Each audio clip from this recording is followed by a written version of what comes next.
오늘도 예배 나오신 주의 사랑하시는 모든 분들 위해 새롭게 하시는 하나님의 은혜가 함께 하시기를 축원합니다. 저와 여러분이 함께 나누고자 하는 오늘 설교 제목은 복음을 부끄러워하지 않습니다입니다. 사랑하는 성도 여러분, 우리는 살아가면서 많은 것들을 경험을 합니다. 자랑하고 싶은 것이 있는가 하면 또 숨기고 싶은 것도 있어요. 어떤 사람에게 있어서는 성장, 자라난 환경, 불우했던 그 환경, 이것이 감추고 싶은 그 어떤 것이 될 수도 있고요. 어떤 사람에게 있어서는 그가 가지고 있는 학벌이나 백그라운드, 사회적 지위, 이런 것들을 자랑하고 싶기도 할 것입니다. 사람은 본능적으로 자신을 더 나아 보이게 하거나 부족함을 감추려고 하는 것이죠. 오늘 우리가 주목할 사도 바울은 로마 교회를 향해서 담대한 선포를 하고 있어요. 그의 선포는 무엇이었나요? 나는 복음을 부끄러워하지 아니하노니, 나는 복음을 부끄러워하지 않는다, 나는 복음을 자랑한다, 이 말이잖아요. 바울에게 있어서 복음은 부끄러워할 대상이 아니었습니다. 오히려 이 복음은 바울의 인생 삶의 전부이자 그의 자랑이었습니다. 그는 생명을 걸고 그의 전인생을 통해서 땅끝까지 그가 자랑하는 이 복음을 전한 삶을 살았습니다. 오늘 우리가 나눌 이 로마서 1장 16, 17절은 로마서 전체의 키워드, 핵심 주제가 담긴 아주 중요한 부분이죠. 오늘 본문은 바울의 개인의 고백을 넘어서서 기독교 복음의 본질과 능력을 선포하고 있는 중요한 말씀입니다. 이 말씀은 로마서 전체의 문을 여는 핵심 구절입니다. 로마서가 다루는 거대한 주제를 요약하고 있는 말씀이기도 합니다. 오늘 우리는 이 말씀을 통해 복음의 진정한 가치와 능력, 그리고 그 복음을 살아가는 우리의 자세를 다시 한번 깊이 묵상하며 나눠보고자 하는 것입니다. 바울은 로마서 1장 16절에서 그가 복음을 부끄러워하지 않는 이유를 이처럼 명확하게 말하고 있어요. 나는 복음을 부끄러워하지 아니하노니, 이 복음은 모든 믿는 자에게 구원을 주시는 하나님의 능력이 됨이라.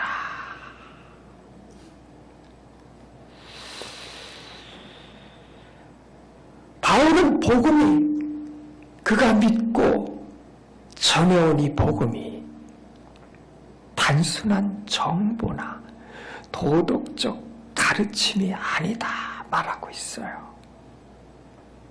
복음은 무언가 하나님의 능력이다 이겁니다. 그것도 구원을 주시는 하나님의 능력이다.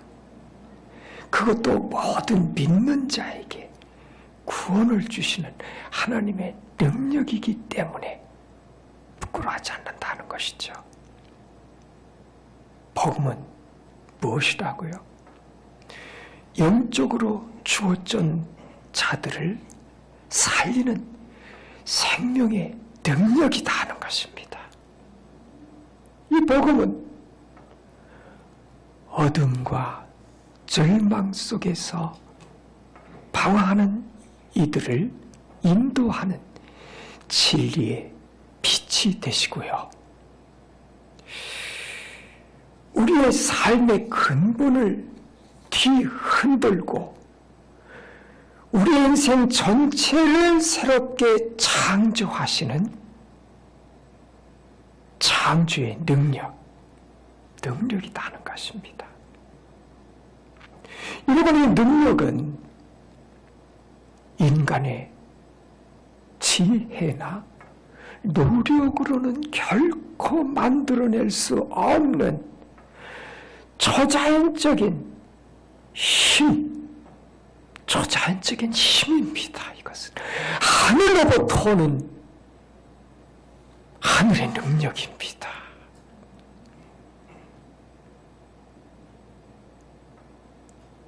그리고요, 이 복음에는 구원의 능력이 담겨 있는데요. 이 복음은 단순한 어떤 이론이나 교리에 머무는 것이 아닌 믿는 자들에게요, 실제적이면서 총체적인 전 삶을, 전 인생을 구원하는 총체적인 구원을 가져다 주는 그런 복음이라는 것입니다. 여기서 말씀하는 구원은 단순히 예수 믿고 천국 가는 이 정도를 말하고 있는 복음이 아닙니다. 단순히 미래의 천국을 의미하는 것만이 아니다는 것입니다. 이 복음에 담긴 내용, 첫째는 우리의 죄를 용서하시고 죄인된 우리를 의롭다고 하시는 칭의의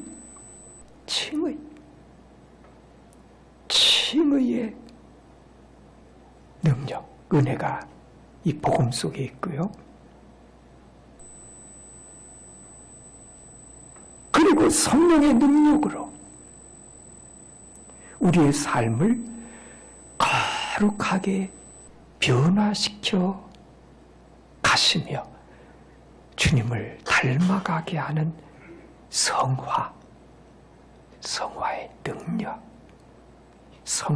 능력이 이 구원에는 담겨 있고요. 장차는 우리 주님처럼 부활하신 우리 주님의 영화로우신 그 몸처럼 주와 같이 완전하게 될 그 영화의 구원, 칭의의 구원, 성화의 구원, 영화의 구원, 이 모든 놀라운 내용을 담고 있는 그 구원을 이야기하고 있습니다, 여러분. 성도가 예수 그리스도를 믿음으로 얻게 되는 그 구원에는 이와 같은 총체적인 구원, 영화로운 구원, 놀라운 구원, 이 모든 것들을 포함하고 있는 정체적이고 포괄적이고 전인적이고 전생애적인 이 구원을 말씀하고 있는 것입니다, 여러분. 우리가 받은 구원이 이러한 구원입니다. 위대한 구원입니다. 놀라운 구원입니다. 영원한 구원입니다. 완전한 구원입니다.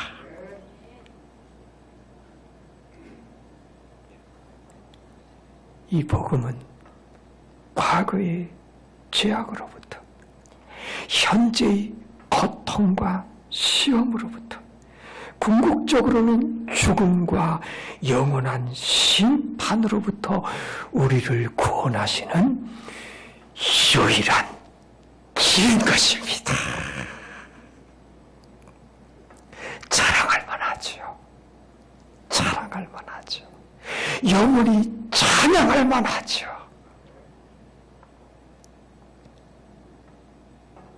그런데 이 구원하시는, 이 놀라운 구원하시는 그 하나님의 능력이 어떤 자에게 임하는가, 어떤 자에게 주어지시는가, 모든 믿는 자입니다. 차별이 없어요. 차별이 없어요. 복음에 구원하시는 그 능력은 어떤 특정 계층이나 특정한 민족에게 국한되지 않는다는 것입니다. 먼저는 유대인에게, 또한 헬라인에게 그렇다. 그러니까 복음은요, 인종과 문화를 초월해버립니다. 지위와 성별, 남녀를 초월해버려요. 부자나 가난한 자나 남자나 여자나 백인종이나 흑인종이나 화인종이나 모든 걸 다 초월합니다. 차별이 없어요.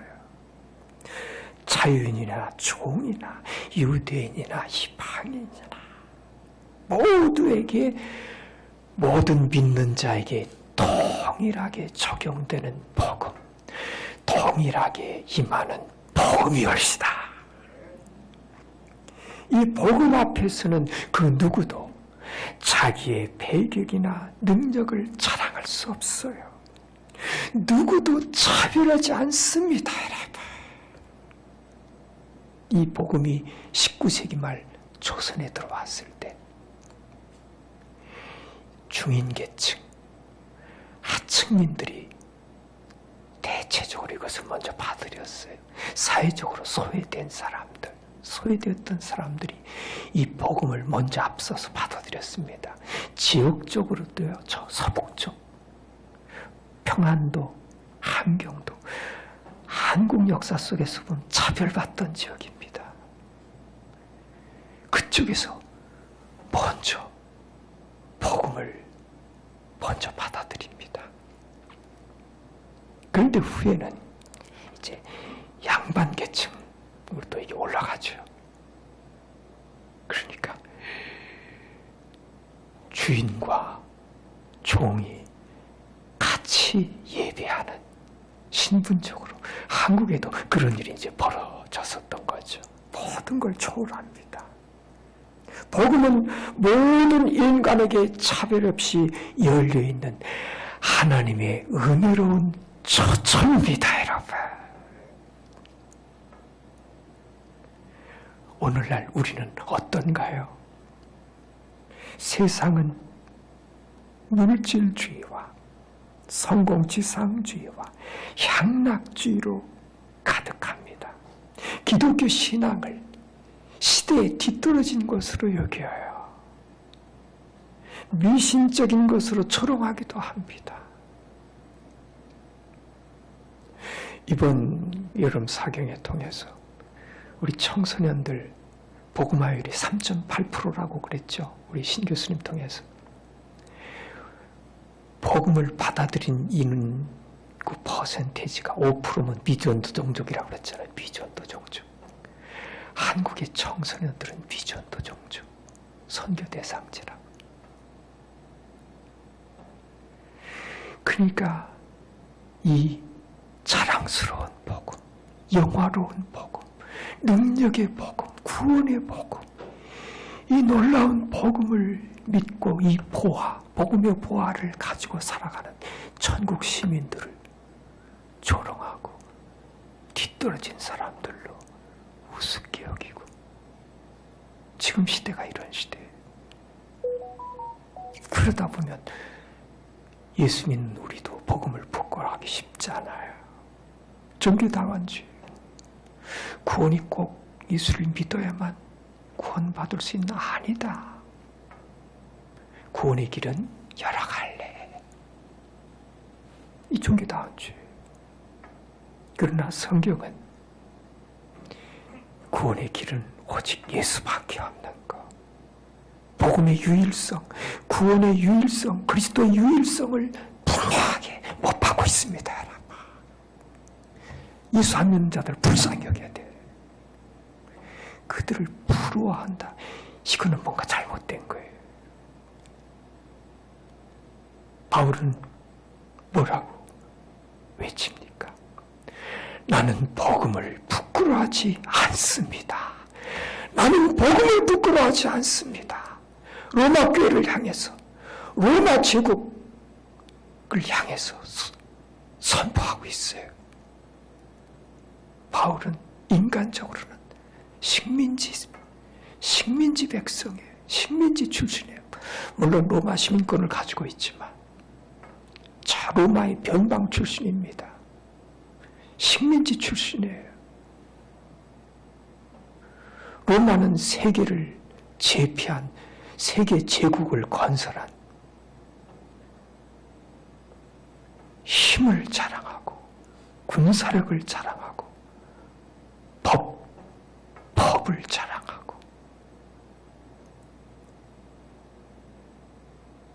부를 자랑하고, 세계의 모든 부가, 학문이, 종교가, 모든 것이 그 발달된 도로를 통해서 로마로 다 들어왔습니다. 찬란한 내리석 로마 가보세요. 그 2000년 전, 그때는 한국은 삼국시대 초기 아니에요.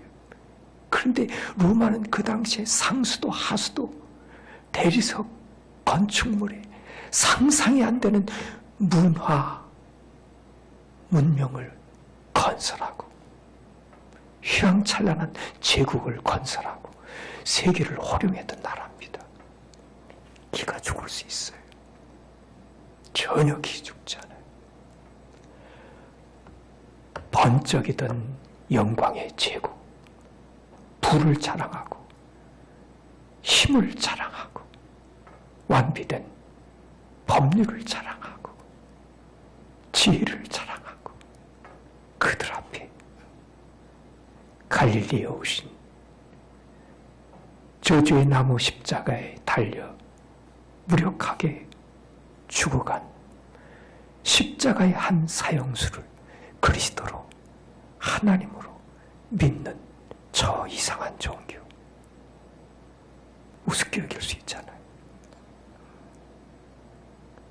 그 로마 제국 앞에 움츠러들 수 있잖아요. No! 나는 복음을 부끄러워하지 않습니다. 그 제국의 허상을 보고 있는 거죠. 꿰뚫어 보고 있는 거죠. 그 제국이 결국은 죄와 타락과 부패로 멸망할 것을 보고 있는 거죠. 그 로마의 세상에 구원이 없는 것을 알고 있죠. 나는 복음을 부끄러워하지 않습니다.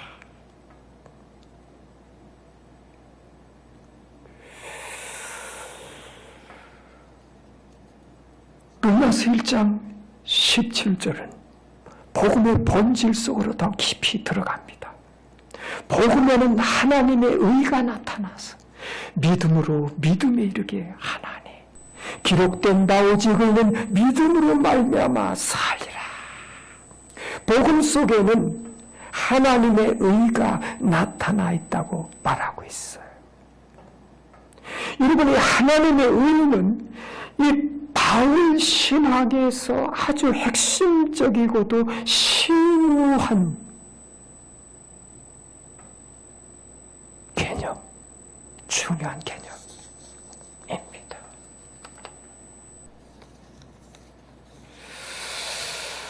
하나님의 의가 무엇일까요? 하나님의 의. 하나님의 의는 단순히 하나님의 공의로우신 성품, 정의로우신 속성만을 의미하지는 않습니다. 물론 그 하나님의 속성이 포함이 됩니다. 그러나 그것만을 말하지는 않아요. 하나님은 물론 공의로우신 분이시지만 바울이 여기서 말하는 하나님의 의는 죄인을 의롭게 여기시고 구원하시는 언약적인 의.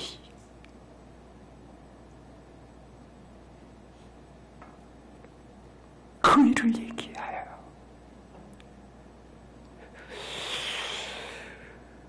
여러분, 이 의는 인간의 어떤 행위나 노력, 공로로 얻을 수 없는 거예요.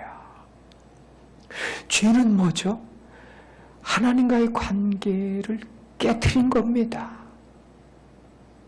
죄가 들어옴으로 하나님과 인간 사이에 친밀했던 사랑과 신뢰의 관계가 깨져버리고 단절을 가져왔어요. 단절과 분리를 가져왔어요. 하나님과 인간 사이에. 그래서 에베소 2장 1절에서는 죄와 허물로 죽은 너희 이렇게 표현하거든요. 죽음. 하나님과의 관계의 단절. 죄가 가져온 거예요. 관계를 깨트려버렸어요. 하나님과의 관계. 의는 무엇일까? 구원은 무엇일까? 깨어진 하나님과의 관계가 다시 회복되는 걸 얘기해요. 쉽게 얘기하면. 하나님과의 관계는 죄가 들어옴으로 인해서 깨져버리고 평화롭고 화목했던 관계가 원수관계가 되어버렸어요. 불안 관계가 되어버렸어요. 의는 그런 관계를 다시 회복하는 거예요. 하나님과의 관계의 회복을 얘기해요. 그런데 그 관계 회복이 저절로 그냥 되는 건 아니잖아요. 원수되었던 관계가 화목한 관계로 다시 회복되는 데는 화목제물이 요구됐어요. 화목제물이.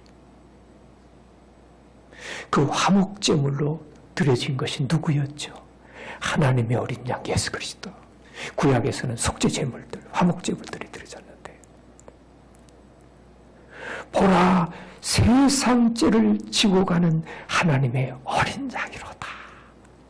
하나님은 죄 있는 그대로를 용납하실 수 없어요. 왜냐하면 그분의 성품에는 사랑과 자비뿐 아니라 공의, 의로우신 성품이 있기 때문에 죄 문제를 해결하셔야 되거든요.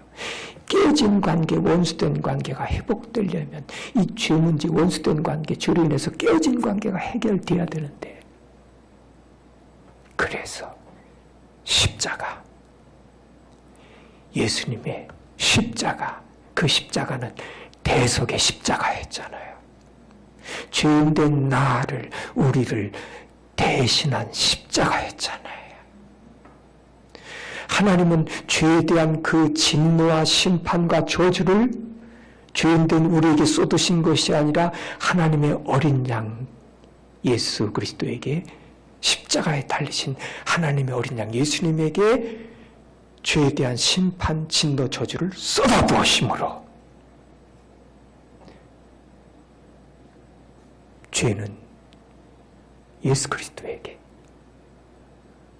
죄로 인한 죄 용서, 죄 사함, 그로 인한 의, 구원과 의는 믿는 우리에게로, 죄는 하나님의 어린 양 예수님이 가져가시고 예수님에게 가져가시고 예수님에게로, 그 십자가로 이루시고 완성하신 그 의는, 하나님의 의는, 십자가에 나타난 그 하나님의 의는 믿는 우리에게, 나에게로. 믿으십니까? 이게 복음이에요. 이게 복음입니다, 여러분. 이것은 전적인 은혜의 선물이다 이거죠. 전적으로 하나님의 은혜와 구원의 약속의 근거에서 우리에게 값없이 베풀어 주시는 선물이었습니다.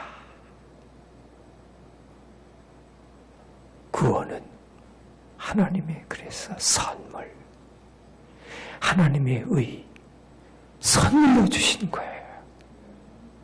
우리가 얻을 수 없는 거예요. 우리의 노력으로, 우리의 공로로, 우리의 몸부림으로 얻을 수 없는 것. 왜 얻을 수 없나요? 모든 사람이 죄를 범하였음에 하나님의 영광에 이르지 못하더니 의인은 없나니 하나도 없다. 인간의 철저한 타락, 부패, 무능을 말씀해요. 허물과 죄로 죽은 너희 오죽 영적으로는 죽은 자로 아무런 무능, 아무 힘도 할 수 없는 선을 위해서, 의를 위해서, 하나님과의 관계 회복을 위해서 아무것도 할 수 없는 전적인 무능. 성경이 말씀하시는 이 무능.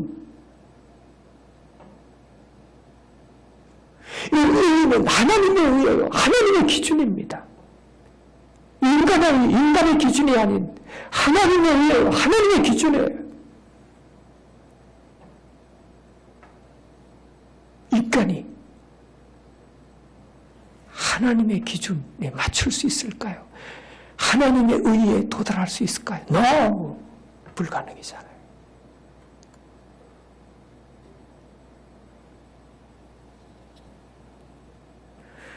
인간은 자신의 의로는 절대로 결코 하나님 앞에 설 수 없습니다.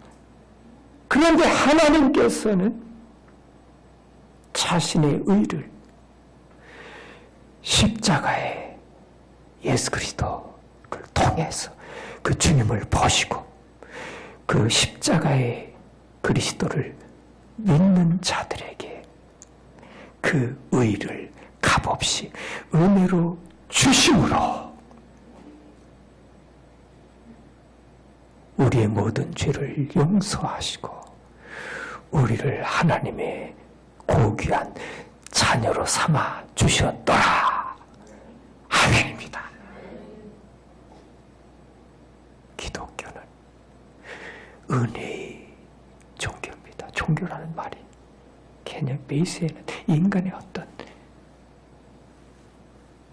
자력구원, 인간의 힘으로 구원에 도달하고자 하는 기독교를 제외하고는 세계 모든 종교는 다 자력구원 체계를 가지고 있어요. 인간으로부터 출발합니다. 인간의 노력, 공로, 선행으로 구원에 도달하고자 하는 거예요. 그게 가능할까요? 불가능한 거예요. 불가능.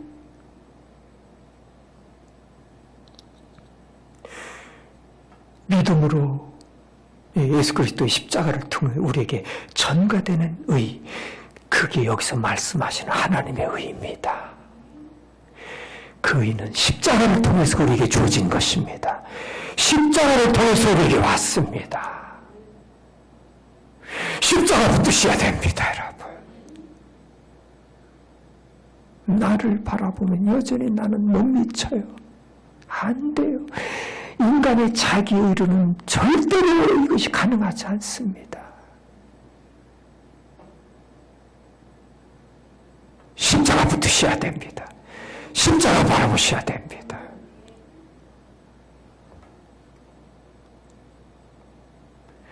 믿음으로 믿음에 이르게 한다. 이 말씀은 복음의 과정 전체가 오직 믿음으로 이루어지는 것을 강조하고 있습니다, 여러분. 구원의 시작, 믿음이죠. 처음으로 예수 믿음으로 죄사함 받고 구원의 은혜, 감격, 얼마나 눈물 흘리고 감격하고 찬양하고 그랬어요.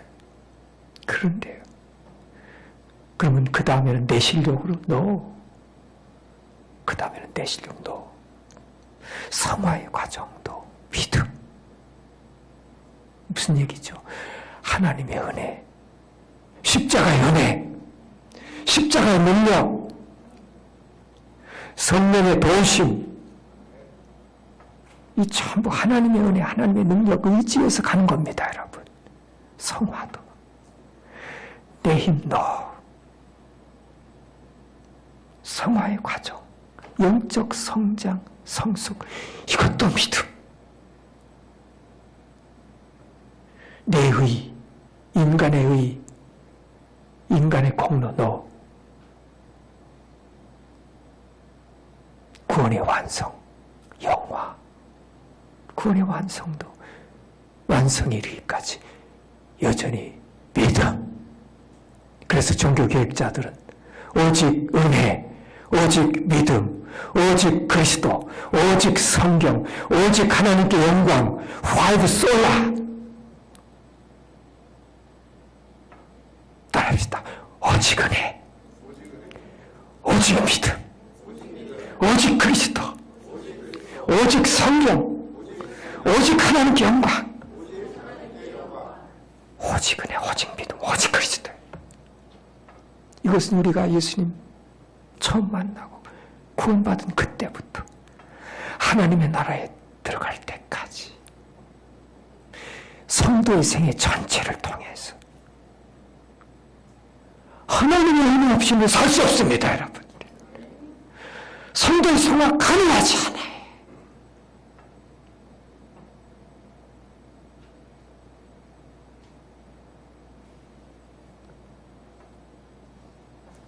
오직 의인은 믿음으로 말미암아 살리라. 하박국 2장 4절의 인용입니다. 그는 이 구약의 예언을 통해서 복음의 진리가 새롭게 등장한 게 아니라 이미 하나님의 이 구원의 진리는 하나님의 구원의 계획 속에 이미 있었던 것이다 하는 것을 증명하고 있는 거예요. 하박국 선지자가 살았던 시대는 절망의 시대예요. 어둠의 시대였어요.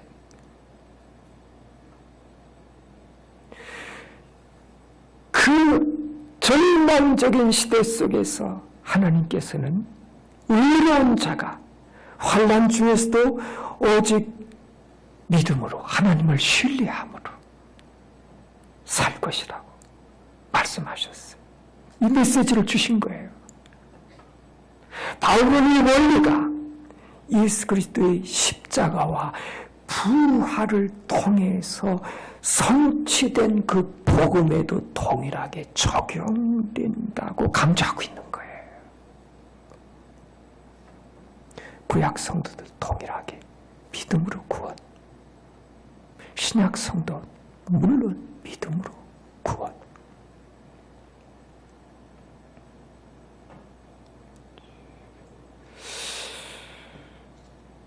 오늘을 사는 우리에게 주는 교훈입니다.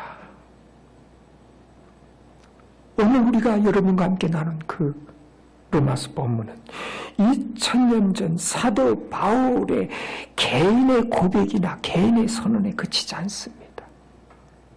오히려 우리의 현실 속에서 우리가 어떻게 복음적인 삶을 살아가야 할지를 명확하게 기준을 제시하고 있어요. 첫째는 복음을 부끄러워하지 말아라는 것입니다. 우리는 점점 세상의 눈치를 보며 복음을 숨기려고 할 때가 있습니다. 세상 나가면 번쩍거리는 서울만 가보세요. 청주도 저쪽 중심가 별로 성안골 거리가 별로 번쩍거리지 않나요? 우리 아가들은 성안길 많이 가는데 서울만 가도 강남만 가도 휙휙 돌아가잖아요. 이렇게 현대의 그 번쩍이는 물질 문명, 문화, 여러 가지 이 화려한 문화들 속에서 눈치 보고 복음을 숨기려 할 때가 있어요. 직장과 학교에서, SNS와 일상 대화 속에서 내가 그리스도인인 것을 드러내는 것을 부담스러워하고 복음의 메시지를 완곡하게 표현하고 입을 다물 때가 많습니다. 그러나 바울은 뭐라고 말하죠? 복음을 부끄러워하지 말라. 복음을 자랑하라. 따라합시다. 복음을 자랑합시다. 복음은 자랑할 수밖에 없는 거예요. 복음의 내용을 알면 복음 속에는 어마어마한 것이 들었잖아요, 여러분. 세상의 그 어떤 보화와 비교할 수 없는 보화가 그 속에 담겨 있잖아요, 여러분. 복음은 세상에서 가장 자랑스러운 하나님의 능력입니다, 여러분. 복음만이 세상의 어떤 가치나 철학도 줄 수 없는 영원한 생명과 참된 자유를 줄 수 있어요, 여러분. 복음만이 진정한 자유, 영적 자유, 영원한 생명, 복음 안에서만 발견되고 이 복음을 믿음으로 십자가 복음, 부활 복음 믿음으로서만이 얻을 수 있어요, 여러분.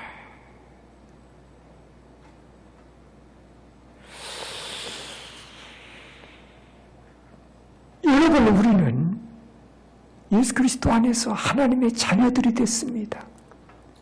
우리는 예수 그리스도 밖에 있던 사람들입니다. 하나님과 상관없이 살던 사람들이에요. 예수 그리스도를 믿음으로 그리스도 안에 들어오게 됐고 하나님께 속한 사람들이 됐고 하나님의 자녀들이 됐습니다. 영원한 생명을 선물로 얻게 됐어요. 산소망 속에 살아가고 있습니다. 얼마나 자랑스러운 일입니까, 여러분?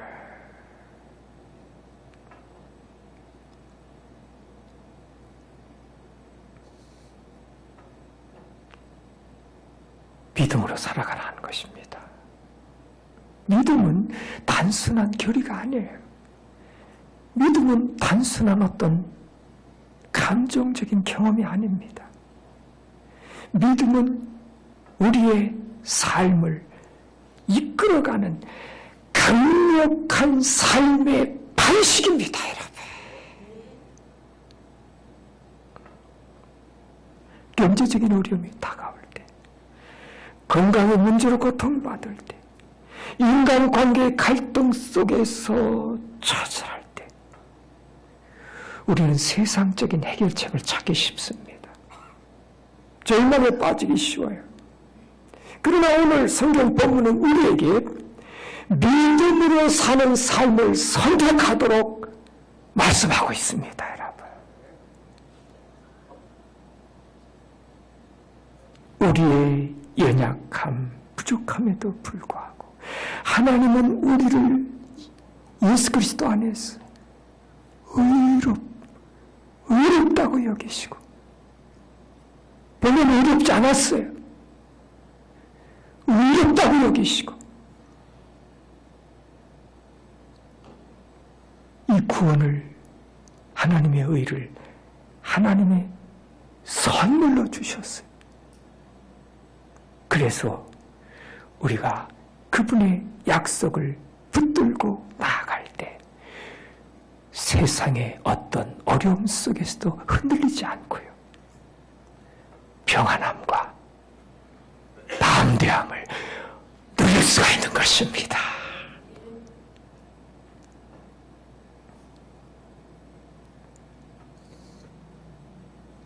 어떤 삶을 또 살아야 될까요? 하나님의 의를 드러내는 삶을 살아야 됩니다. 여러분, 성도의 삶은요, 세상 속에서 하나님의 의를 드러내는 통로가 되셔야 됩니다. 복음은 단순히 개인의 구원에 머무는 것이 아니라 우리가 속한 공동체와 사회 전체에 하나님의 의와 공의가 실현되도록 하는 원동력이 되어야 된다는 것을 배워야 돼요. 그래서 개인의 삶에서 정직함, 이 하나님의 의를 드러내는 거예요. 공의를 행하고 이웃을 사랑하고 또 공동체 속에서 소외된 자들을 품고 하나님의 공의를 실현하고 세상의 빛과 소금 된 삶을 살고, 이것 모두가요 하나님의 의와 공의와 자비와 사랑과 긍휼, 이것이 다 하나님의 의를 드러내는 삶이에요. 교회는 하나님의 의의 전시장이 되어야 된다는 것을 말씀해주고 계시는 것이죠. 한 사람의 이야기입니다. 저도 최근에 이 사람을 알게 됐어요. 저는 골프를 잘 못 치거든요. 스코티 셰플러, 요즘 떠오르는 세계 넘버원 골프 선수입니다. 미국 세계 랭킹 1위. 이 사람은 댈러스 출신, 텍사스 대학교를 졸업하고 2018년에 프로로 전향했다고 그래요. 어린 시절부터 두각을 나타내는데 2022년에 첫 PGA 투어 우승을 시작으로 그 해만 4승을 올리고 단숨에 세계 랭킹 1위에 올랐어요. 부동의 1위. 타이거 우즈가 이룩한 신화를 이제 써가고 있다고 그래요. 골프의 신이라고. 그런데 이 선수가 2022년 마스터스 우승할 때 우승 소감, 하나님께서 저에게 이 순간을 선물해 주셨습니다. 모든 영광을 하나님께 돌립니다. 신앙을 고백합니다. PGA 투어 올해의 선수로 계속 선정됐어요. 세계 최고의 골퍼로 자리를 매김했는데 저는 이분이 이렇게 깊은 신앙이 이분 속에 있는지를,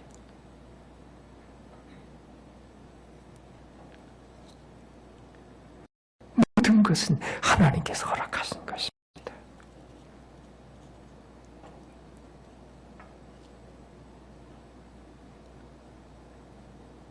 인생의 최우선순위, 자기 인생에서의 최우선순위는 첫째 하나님, 신앙, 그 다음으로 가족, 그 다음으로 골프다, 이렇게 얘기해요. 하나님, 가족, 골프.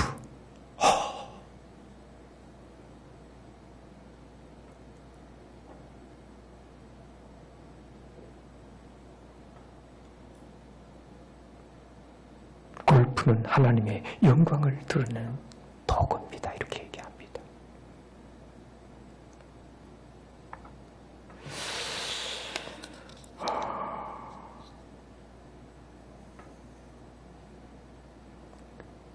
그리고 그는 그 1등 우승의 영예, 이것이 영원하지 않다는 걸 고백해요. 이것은 순간이다, 사라져갈 것이다 얘기해요.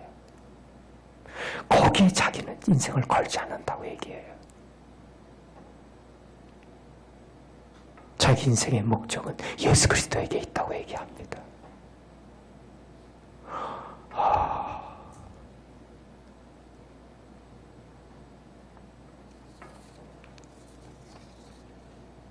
말씀을 맺습니다. 사랑하는 여러분, 사도 바울이 로마서를 시작하며 가장 먼저 던진 이 선은 나는 복음을 부끄러워하지 않습니다. 복음을 부끄러워하지 않는 분명한 이유가 여러분 속에 있습니까? 아멘 하셔야지. 이게 없으면 그리스도인이 아닙니다. 내 안에 복음이 있다면, 복음으로 오신 그리스도가 있다면, 내 안에 십자가의 흔적이 있다면 우리는 복음을 부끄러워할 이유가 없습니다, 여러분.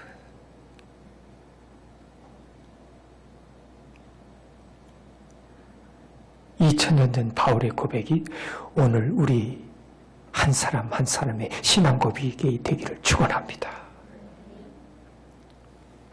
복음 안에는 우리의 상상을 초월하는 하나님의 능력이 담겨 있습니다. 여러분.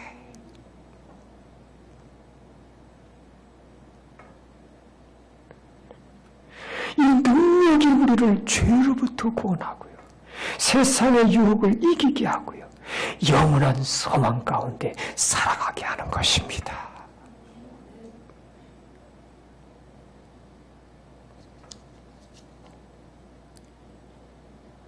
우리의 사명이죠. 복음을 자랑하시기 바랍니다. 복음을 자랑합시다. 담대히 복음을 전합시다. 어떤 상황에서도 믿음으로 살아가기를 축원합니다, 여러분. 주님께 대한 흔들리지 않는 신뢰와 믿음으로 승리하시기를 축원합니다. 그리고 하나님의 의를 삶으로 드러내는 삶을 살게 되기를 축원합니다. 기도하겠습니다.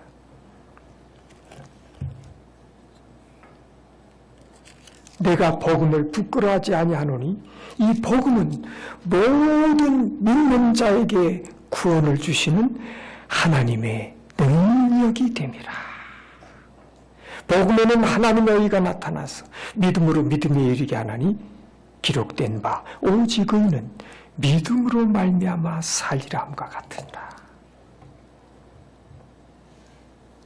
모든 믿는 자에게 구원을 주시는 하나님의 능력이 복음 속에 담겨 있음을 고백합니다. 우리가 이 복음의 비밀을, 복음의 능력을 알게 될 때 우리는 복음을 부끄러워할 수 없고 복음을 자랑할 수밖에 없고 복음을 드러낼 수밖에 없습니다.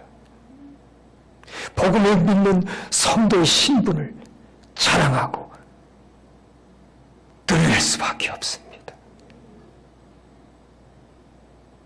복음의 증인의 삶을 이 시대 속에 담대히 살게 하옵소서. 예수 그리스도 이름으로 기도합니다.